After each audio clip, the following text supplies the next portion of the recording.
Welcome to part 2, where we'll be answering the question, what are we looking for as a coach in our students? Well, we're looking for how they do something called metacognition, which is thinking about how we think. Basically, you want to make a student think about how they think about things. An incredibly important example of this is mindset. Mindset is a buzzword about the idea that the way we mentally approach problems affects our likelihood of overcoming those problems. So look at example 1 here. Child A says, I can solve this math problem. Child B says, I can't solve this math problem. Studies show that even if child B has the same or even better abilities or better background in education, child A is more likely to solve the math problem. It's really that simple. So if you approach a problem with an open, confident mind, then you're going to solve that problem much more successfully than if you give up, say I can't do this, and put down your pencil.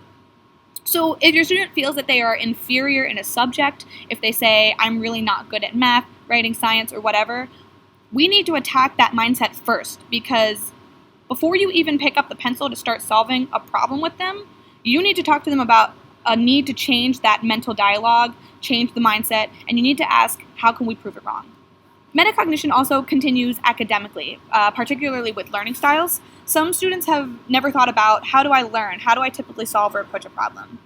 Here are 3 questions that you can ask to start this conversation. Where do you think you struggle? Where do you manage these struggles? What's a common pattern or theme? Like, do you normally shut down? Do you normally skip it and go to the next one? Where are we finding a problem? And we can then work on ways of how to address it.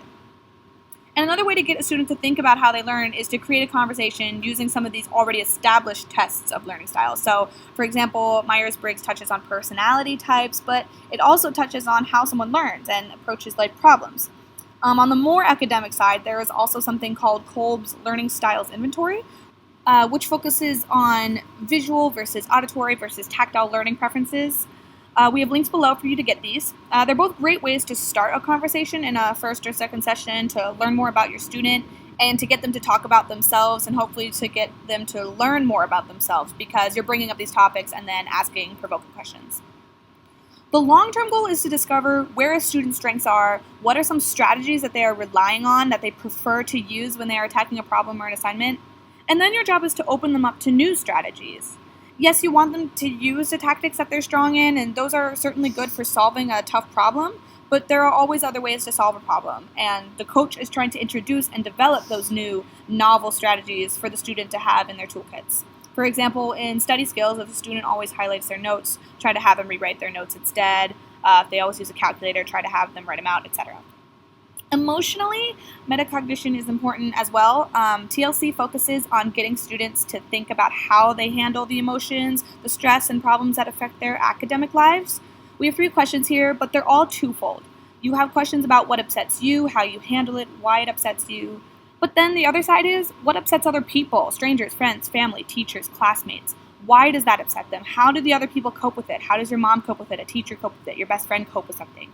These conversations can engage self-analysis about how there are different ways to approach problems, that there are different ways to think about things that upset you. They also attack this super important concept of empathy, which is finding a sense of understanding between you and someone else, mentally walking in another person's shoes.